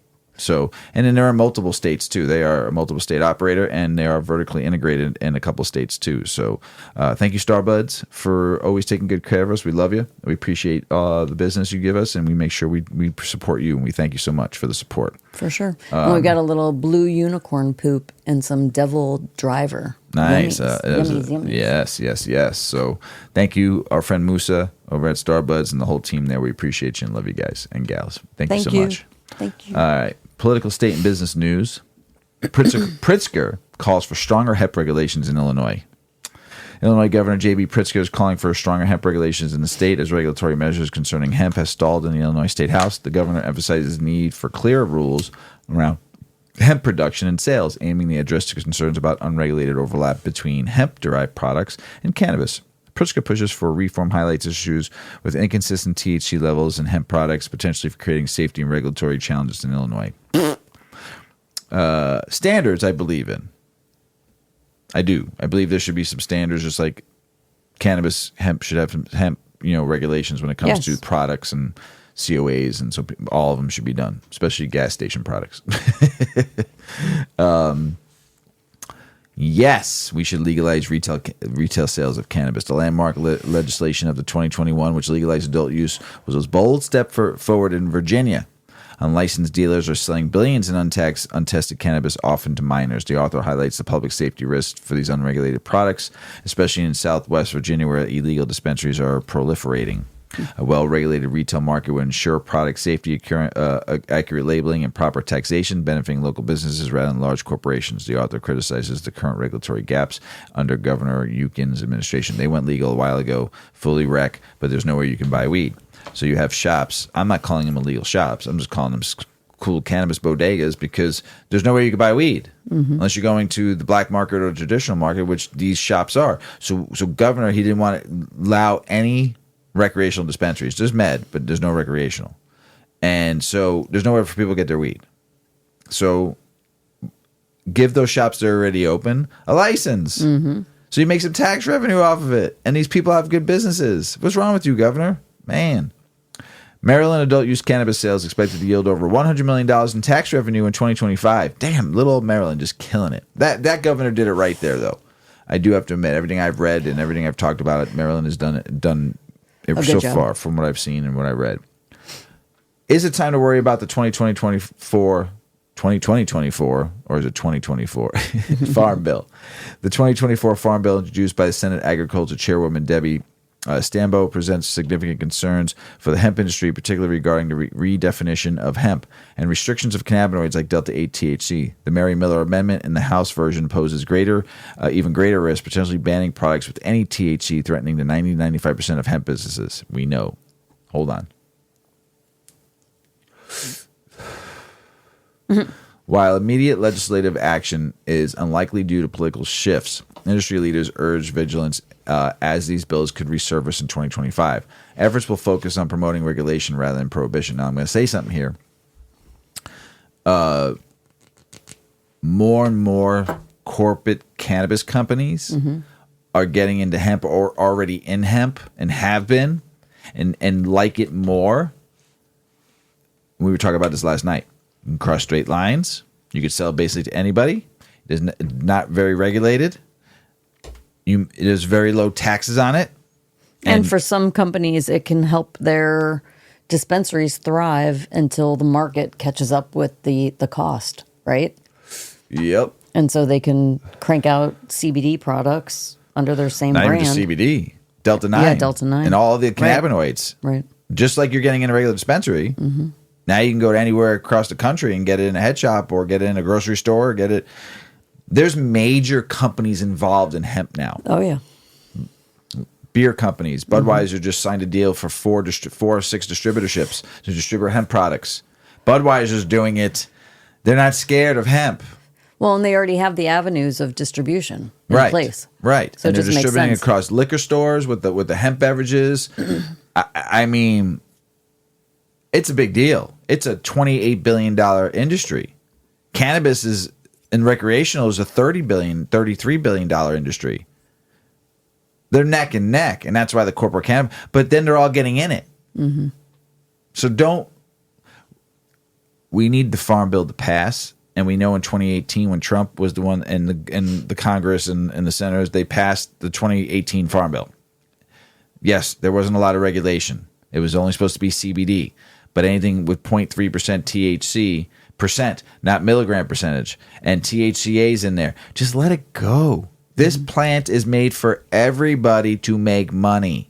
It's not about greed. And all you fucking corporal cannabis guys that are trying to fight this and trying to get it out, and all you governors now banning Delta-8 and this and that and this and that, you're only hurting yourselves in the end. You're going to take a $28 billion industry out, jobs, small mom and pop businesses that they can afford to do it. Because it doesn't cost a lot of money compared to trying to start a full cultivation in cannabis in just say a 15,000 or 25,000 square foot facility. Let's just say 5,000 square foot facility cultivation. Craft cultivation is $10 million, if not more. And you can have a small little farm, grow 20 fucking CBD hemp plants, get that shit processed and what you want, and turn around and turn it into distillate and turn it into anything you want. And sell it even as flour because it still smokes good. Turn that THCA into THC once you decarb it.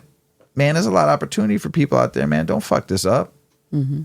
Mr. and Mrs. Weedman might have a chance to start their own little hemp line one day, you know? And then you're going to regulate it out the fucking ass. And all you governors out there are just a bunch of idiots, man, for stopping this and banning it. I understand the synthetic stuff. I get it. But the stuff that comes from the plant, man, don't fuck that shit up. Infused beverages executives seek path forward for hemp marijuana.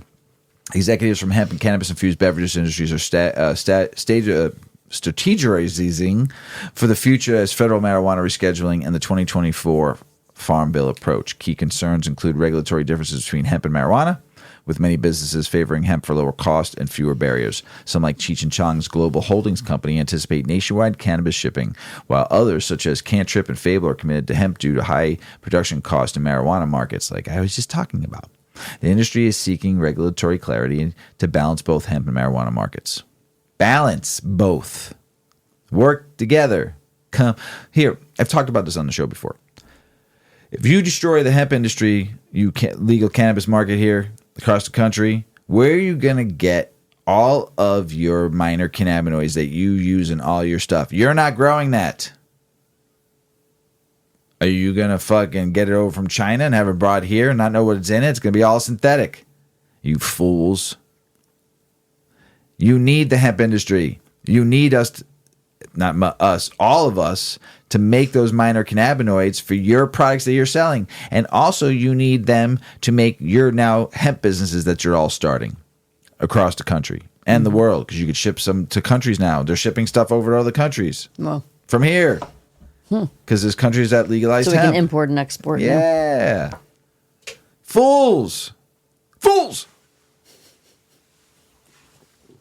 I tell you what. Hey, pink ladies. Is that what your name is? Tickled me pink. Thank you. Got me very high. Marijuana Group sends Trump a wish list for upcoming terms, including protecting gun rights for cannabis consumers. Two marijuana groups, MPP and NORML, sent a memo to President-elect Donald Trump urging federal cannabis reforms.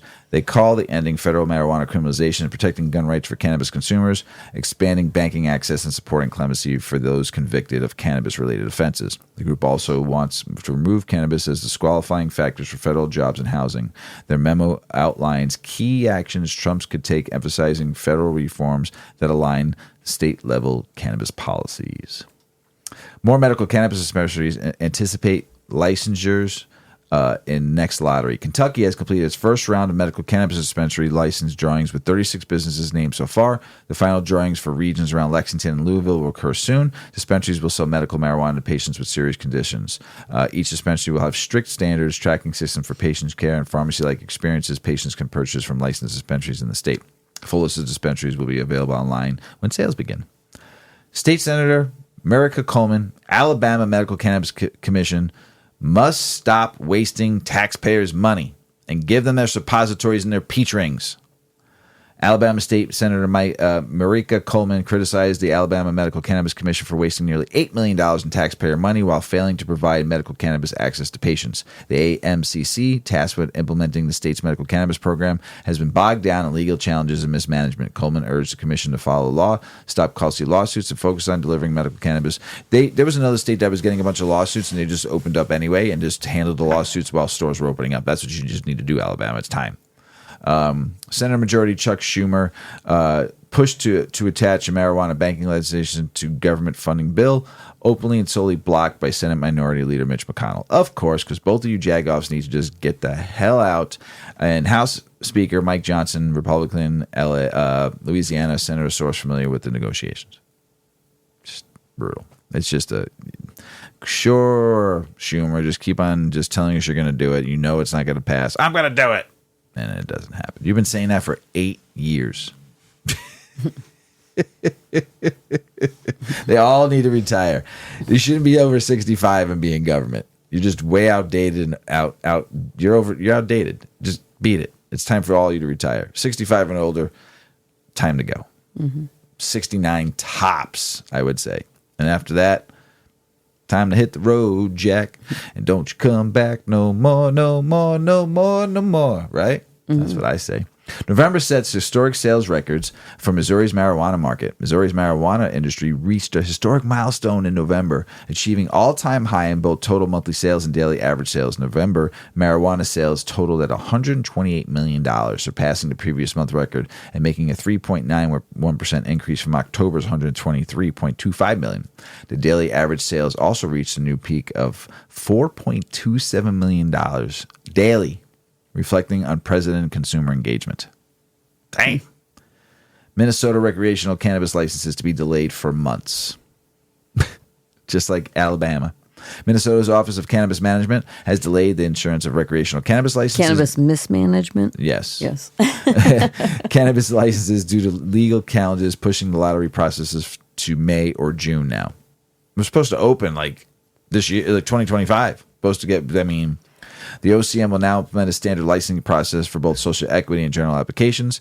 This follows court ruling halting the original lottery over concerns about fairness. Social equity applicants will still be prioritized, but the legal setback has complicated the rollout. Applications will open in early 2025, with lotteries for oversubscribed permits.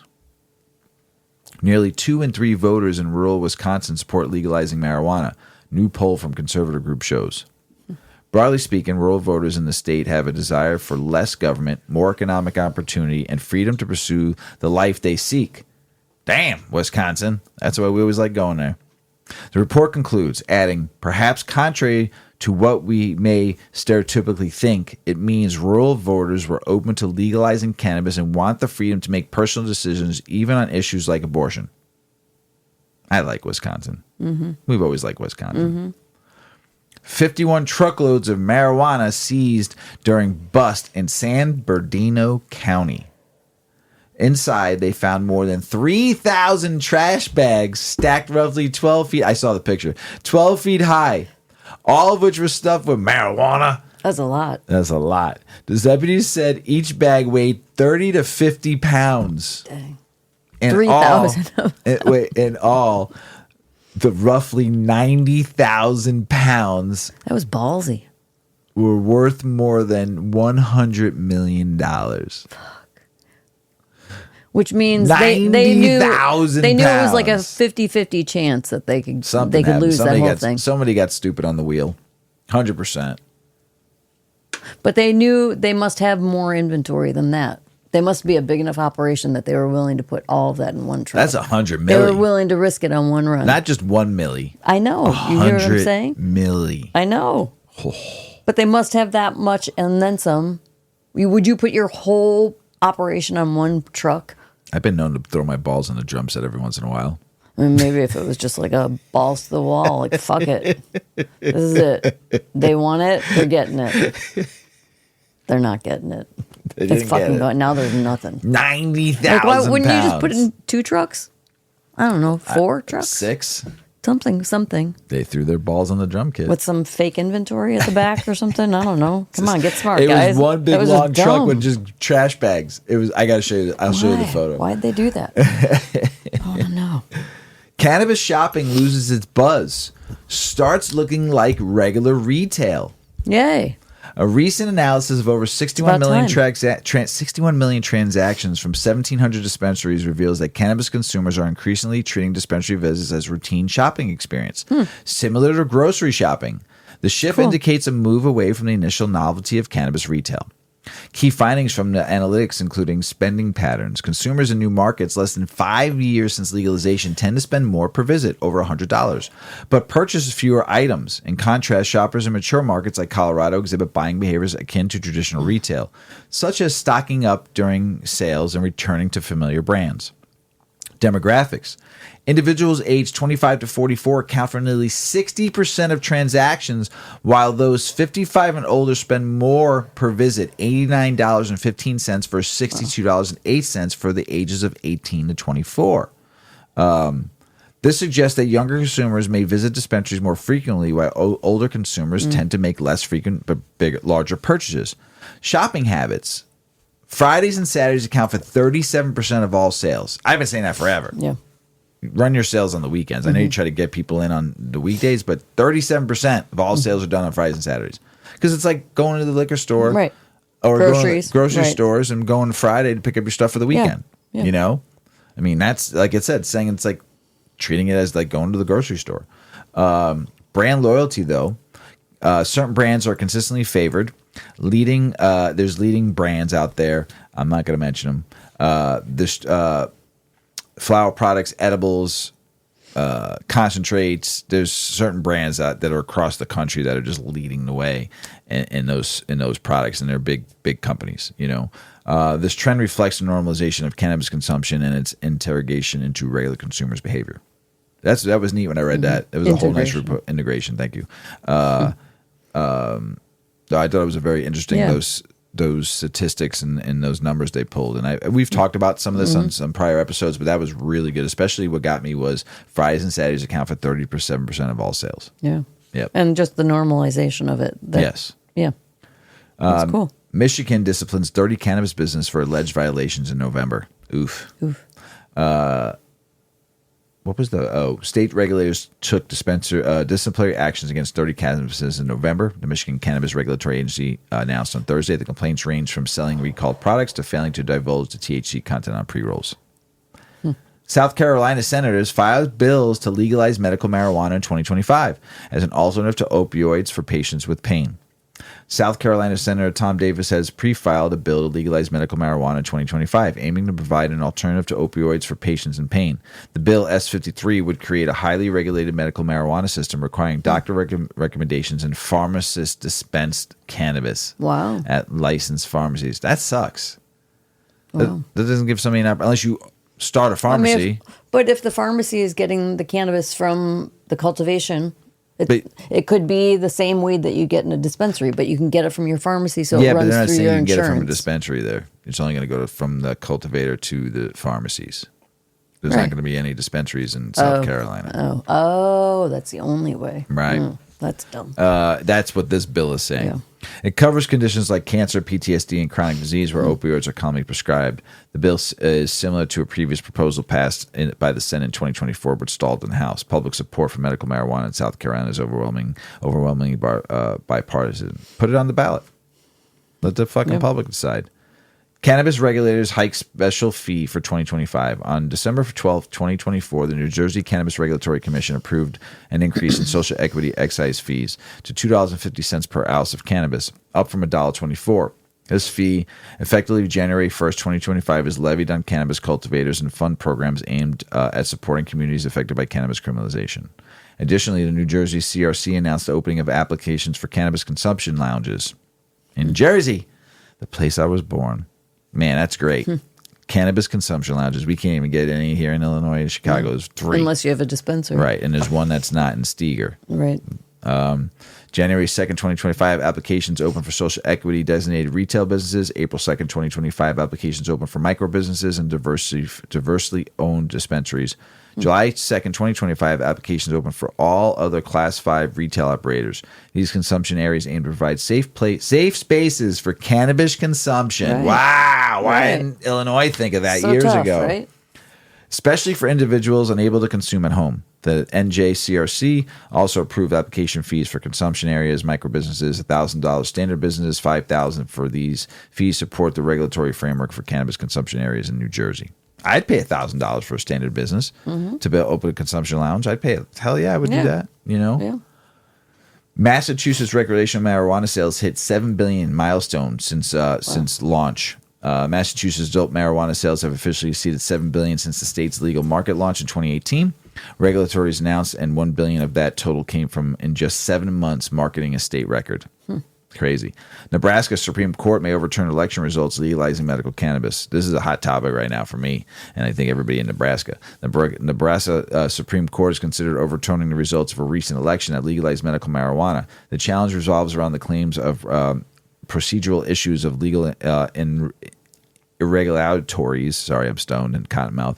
And how the measure was approved. And the court rules in favor of the challenge. It could block the legalization despite voter support. This case is part of the ongoing legal battle in Nebraska surrounding medical marijuana legalization. Nebraskans, you better go fight for this shit. You voted for it. I don't care if there was a few missed fucking names put on to get it on the ballot. You better fight for this because 71% of you wanted it. And if you're fucking vote them out, get rid of them. Tell those judges and those lawyers you're out, you know, because you voted for it. You, Nebraska, voted for that bill. Only you can prevent it. Just like you can only prevent forest fires. Smokey. The bear. Nebraska, don't take no shit. CEOs of the cannabis industry. Yep. This was really nice. I'm a big believer in mentorship, and when you get free information like this, lessons from people that started in the industry and they're willing to throw some one-liners for you to learn a little bit and you take it or leave it. 21 lessons learned from cannabis CEOs. Tell us about it, Mrs Weedman. Yeah. I broke it down, so I'm going to read it a little differently. I don't know why. But I do have 4 CEOs of plant-touching cannabis companies sharing their lessons that help them steer their companies to success. Leading a company isn't easy. It's not easy in any industry, but when you're in a business like cannabis, it's a whole new world. Even for experienced leaders, this still young industry comes with a learning curve, full of hurdles and yet to be written rules. Lessons learned along the way help propel leaders and their businesses to success. Cannabis Business Times talked with 4 cannabis CEOs willing to share their top lessons learned so others in the industry could benefit. So, let's hear what they have to say. Lessons from Christina Betancourt Johnson, founder and CEO of Standard Wellness Maryland, the first African American and Latina majority-owned, vertically integrated cannabis company in the United States, and first vertically integrated social equity license to launch in Maryland. Her first bit of advice: don't let perfection stand in the way of progress. I learned the value of getting shit done. I've learned that iteration and incremental upgrades often lead to something exceptional. It's not about being flawless from day one. It's about moving forward, learning, and refining as you go. 2, put your people first, and they'll put your business first. Your employees are the lifeblood of your company. Respect them, listen to their ideas, and understand what they need to thrive. Because when you treat them with care, they'll treat your business the same way. 3, every deal dies at least once before it lives. Whether it's a new partnership, a real estate contract, or a licensing agreement, I've learned to expect hurdles. Deals fall apart, negotiations stall, and unexpected challenges arise. But that doesn't mean the opportunity is lost. Often, there is a chance to rethink, reposition, or reframe.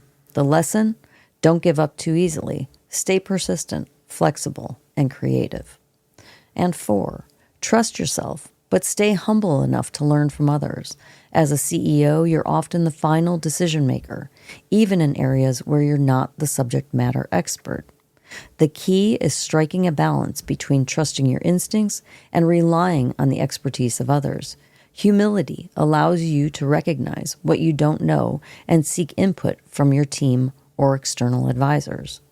I've honed my gut instinct by observing how people and situations unfold. That intuition, sharpened through experience, gives me the confidence to weigh in and make decisions with clarity and purpose. 5, let your mission be your North Star. In the fast-paced cannabis industry, it is so easy. I know this firsthand. It is so easy to get consumed by the day-to-day grind. As a conscious leader, I've found that staying rooted in your mission keeps everything in perspective. Yes, challenges will come, but the question I always ask myself: does this align with our mission and values? When your work is guided by your purpose, it inspires everyone around you to stay committed to the bigger picture. Yes, I think she had I could just end with that. She had phenomenal. Oh, I read all. That was a lot.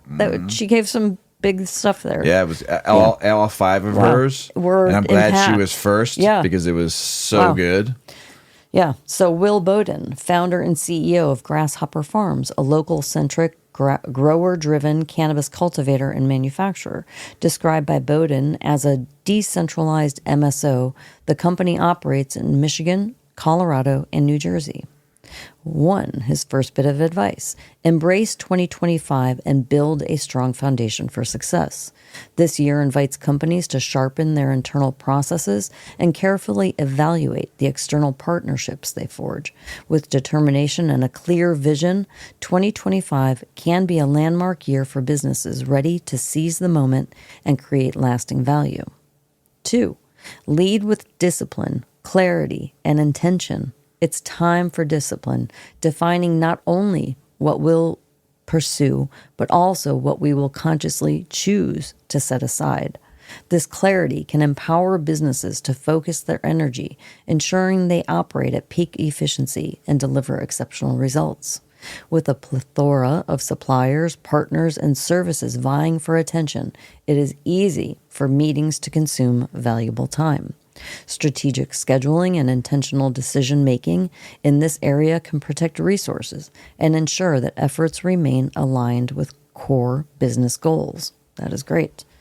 8, position yourself for success, navigating a newly emerging industry shaped by historical stigmas amplifies difficulties. Entrepreneurs who pair hard work, focus, and discipline with a foundation of robust business acumen are uniquely positioned for success. Lessons from Jason Vedati, CEO of Story Cannabis in Phoenix, Arizona. Story is a privately held multi-state operator with 2 cultivation facilities and 18 retail locations across Arizona, Maryland, and Ohio. First bit of advice, get into your market early. It's very difficult to come into these markets as a vertically integrated operator or MSO. There's an advantage to having been there from the beginning because you get the ability to watch the market grow. 2, crawl before you walk.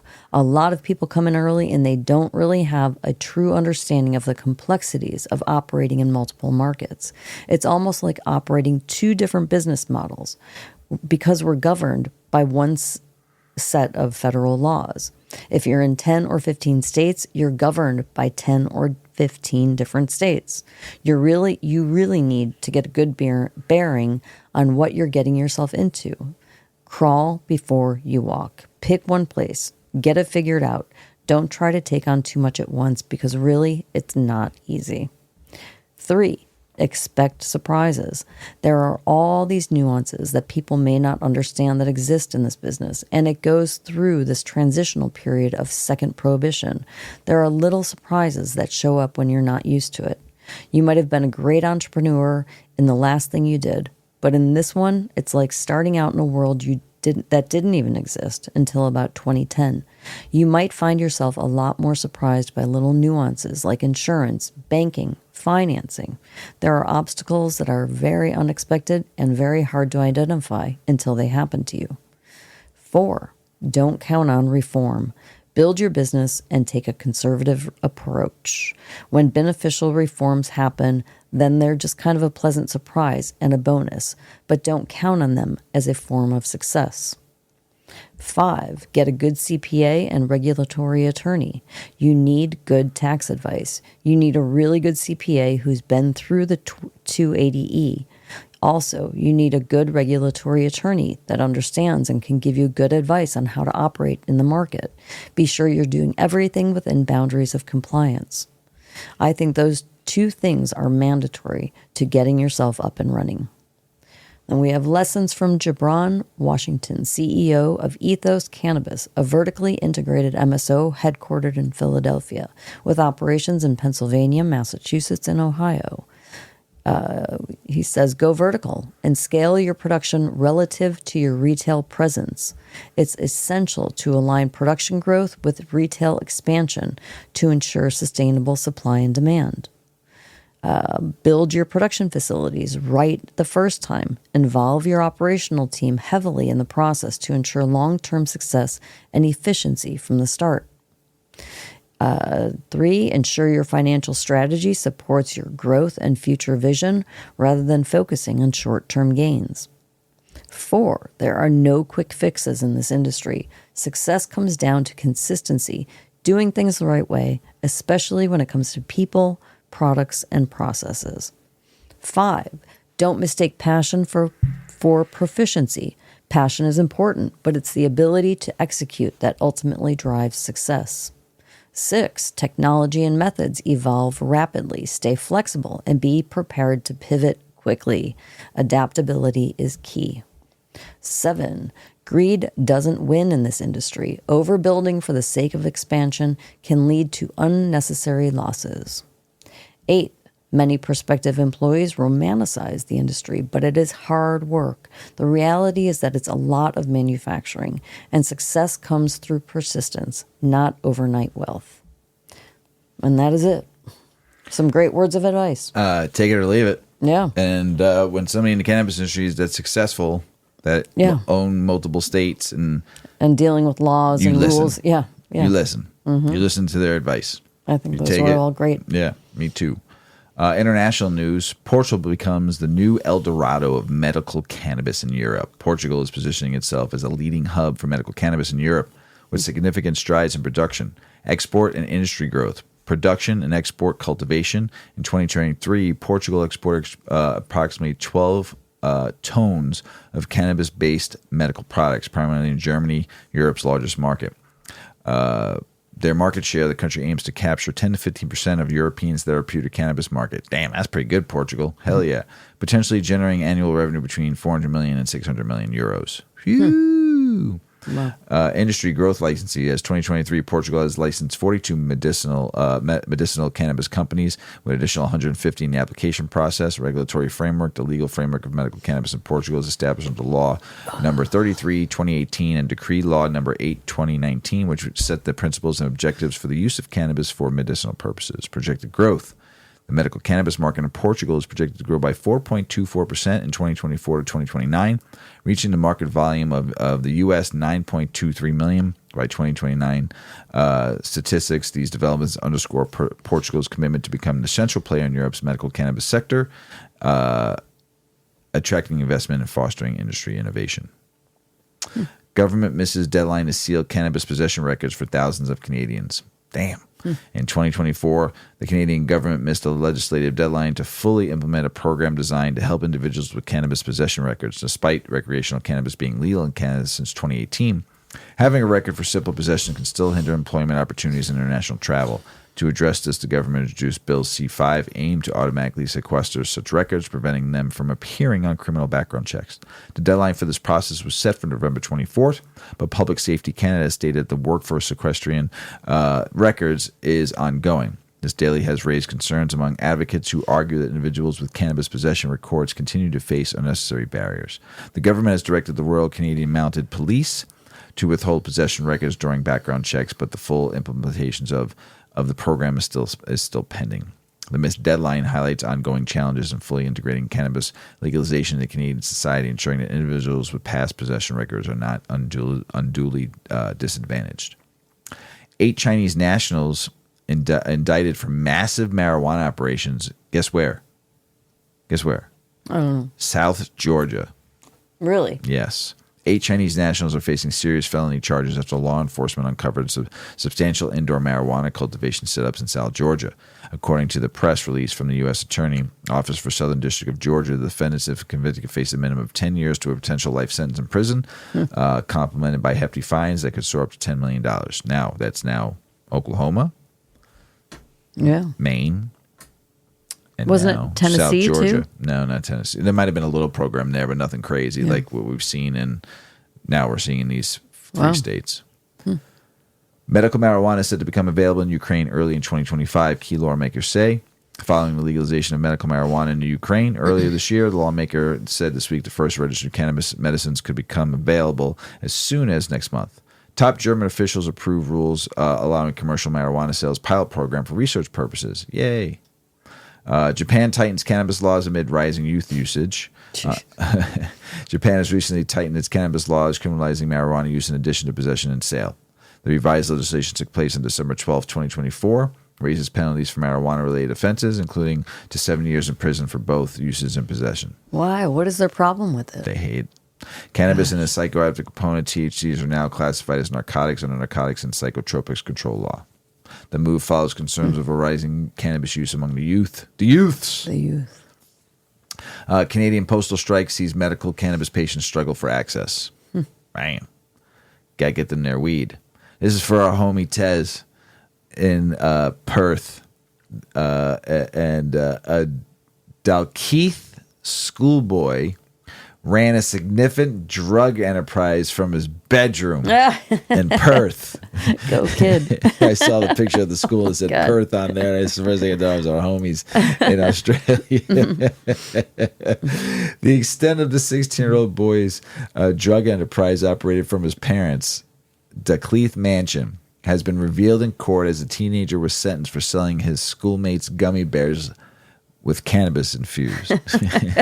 Smart kid. The boy, who cannot be named or shall not be named for illegal reasons, was arrested in August after school teachers searched his bag and found the gummies, which had led to hospitalizations of other 16-year-old boy and his girlfriend. Probably didn't start low and go slow, I presume. The teenager denied he had sold the gummies, but later confessed after police searched his home and found items in his bedroom revealing a significant operation. Oh, shit.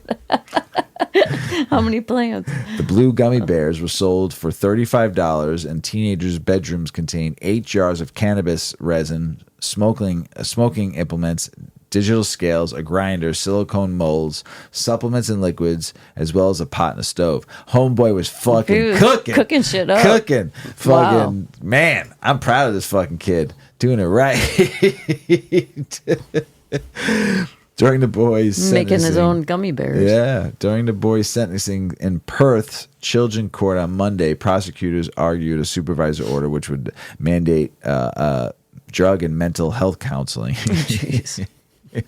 Would be an appropriate punishment given the officer involved in a commercial drug operation would send the message to other teenagers about seriousness of such. You are entrepreneurial. If you're a cannabis company in Australia, you need to therapy. hire this kid to make the blue right. gummies. Instead of calling it blue magic, call it blue gummies. And have this kid fucking just run amok. Oh my God, I would hire him all over. He'd have a fan club, you know?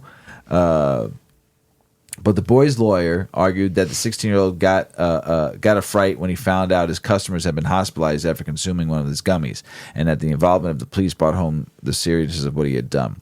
All those have provided a powerful deterrent effect, the lawyer said. The magistrate agreed, and the teenager was given a community-based order for 5 months, noting she believed that the teen had taken the matter very seriously and instigated his own rehabilitation. He was a smart kid. Yo, that's all for our homies. I'm proud of that kid. Yeah. Mr. Weedman is proud of that kid. I know he was 16, but he had a nice little setup, a little Heisenberg setup in his fucking bedroom in his parents' mansion and selling the Blue Magic gummy. I'm proud of that kid. I know I'm probably going to get chastised because he's 16 years old, but I don't give a fuck. I'm proud of that kid. Go for you. Perth, the work Australia. ethic, I can appreciate it. Yes. Perth, Australia, I love you out there, and that makes me proud. How do you spark your love life these days? I can tell you, there's the best 420 friendly dating apps that will spark your love life up if you're out there and you want to go to cannabis friendly. I don't know. I've never been on one before, so I don't know what the fuck they look like, so I don't even know what to tell you. But anyway, if you're looking for a date that's 420 friendly, Mrs. Weedman's going to tell you all about it. I don't care that you're a stoner. Our words any weed enthusiast would love to hear during a hangout sesh, but from a date works too. While it's a tricky subject to bring up on a blind date or a serendipitous meetup, putting the feelers out on a dating app can help you avoid more awkward first dates with someone who's not a fan of weed. If ingesting weed comes to mind when listing off your hobbies, it's completely valid to prefer a match who would also enjoy a night of Netflix on the couch with a laser bong. Well, lucky you. Finding a weed-friendly partner doesn't require a weed-centric dating app, though a few of those technically do exist. Hi There, HIGH that is, and 420 Singles would probably be considered the two main stoner dating apps, though main is a bit of a stretch considering the lack of an active user base. While we would love to find an active dating site just for cannabis users, user reviews point back to the same issue.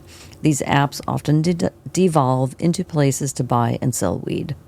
Luckily, there are plenty of mainstream dating apps that let you filter by interests or even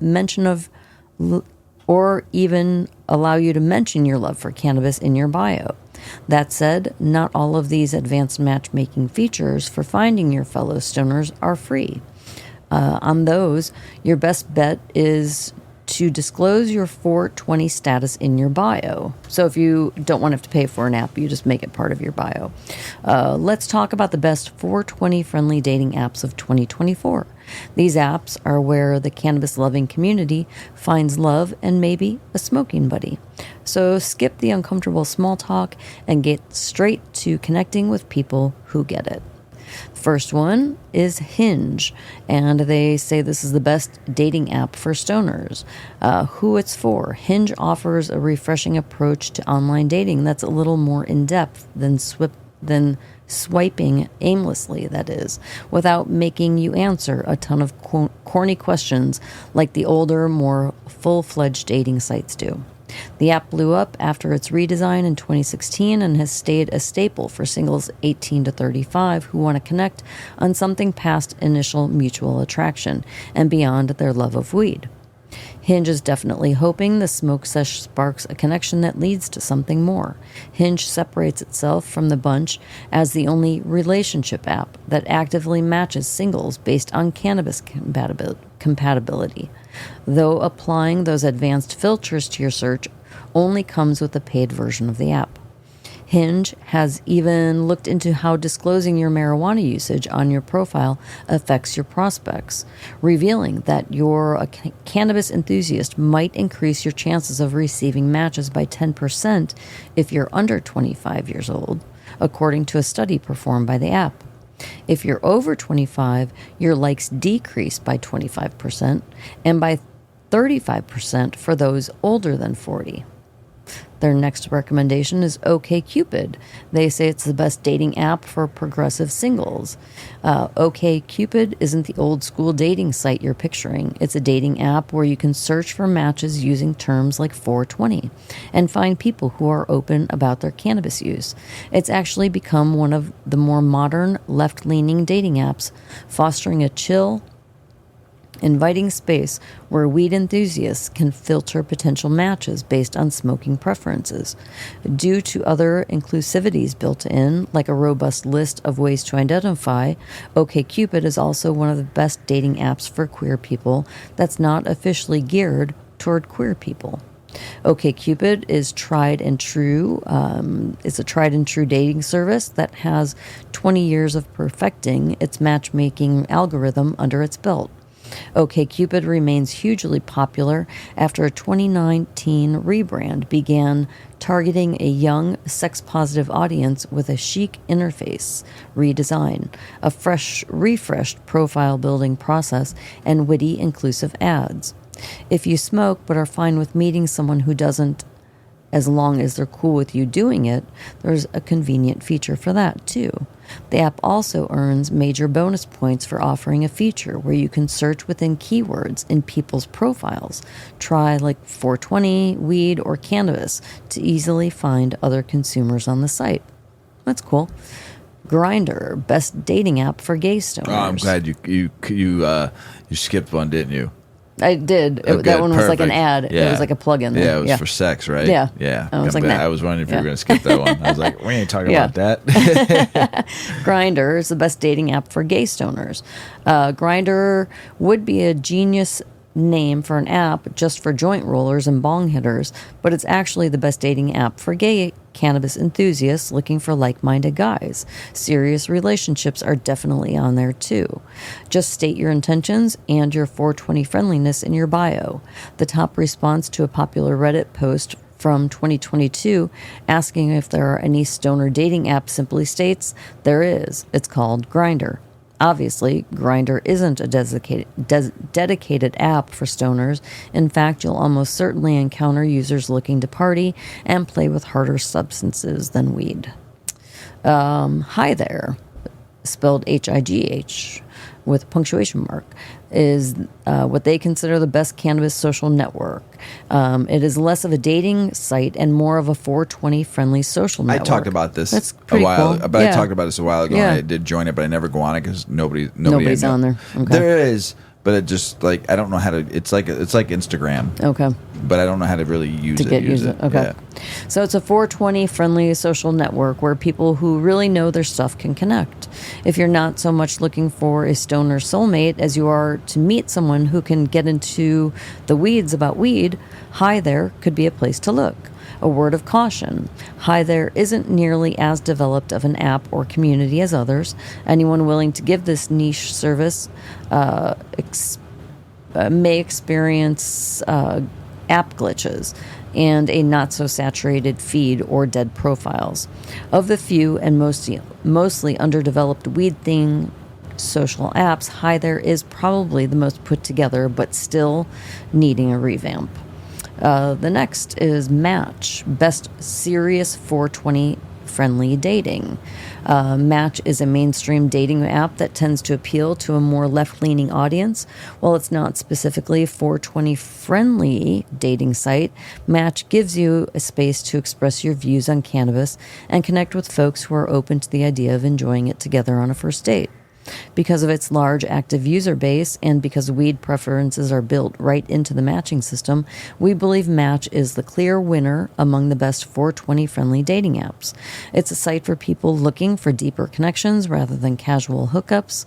With Match, it's much easier to determine if your potential match does smoke weed ahead of time because the app factors it into your compatibility. When signing up, you'll be asked about your stance on cannabis to help match you with others whose lifestyles go with yours from the get-go. And Plenty of Fish, another site. This is the last resort for people. This sounds so desperate. Last resort for people over 40.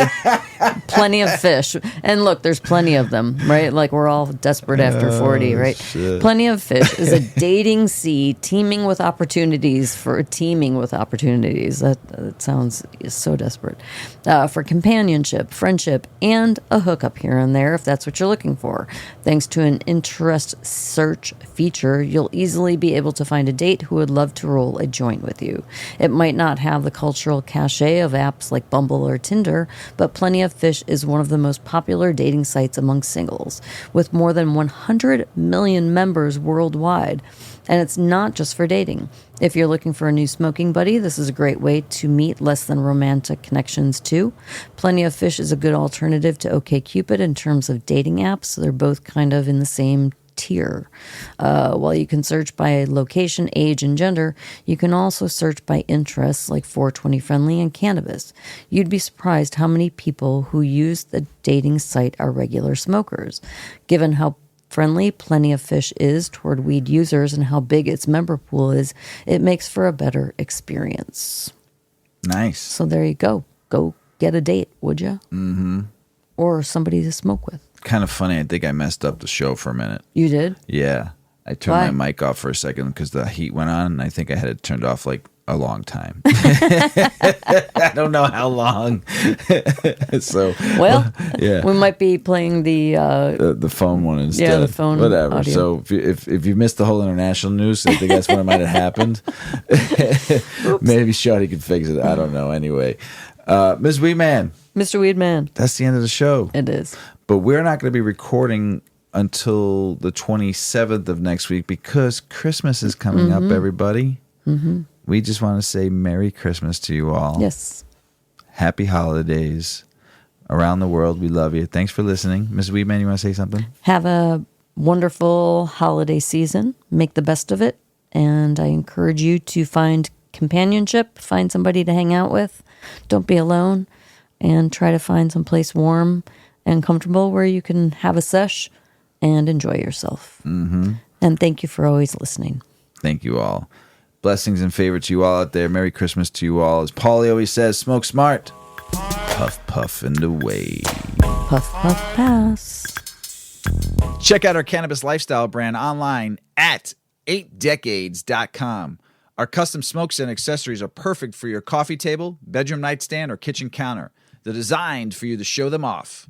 The Canna community is also loving our hemp and cotton blend t-shirts, sweatshirts, scarves, and hats, finished off with our 8 Decades logo. We've got some awesome long-lasting goods that will be your favorite for years to come. 8 Decades, because a 9th decade of cannabis prohibition isn't acceptable.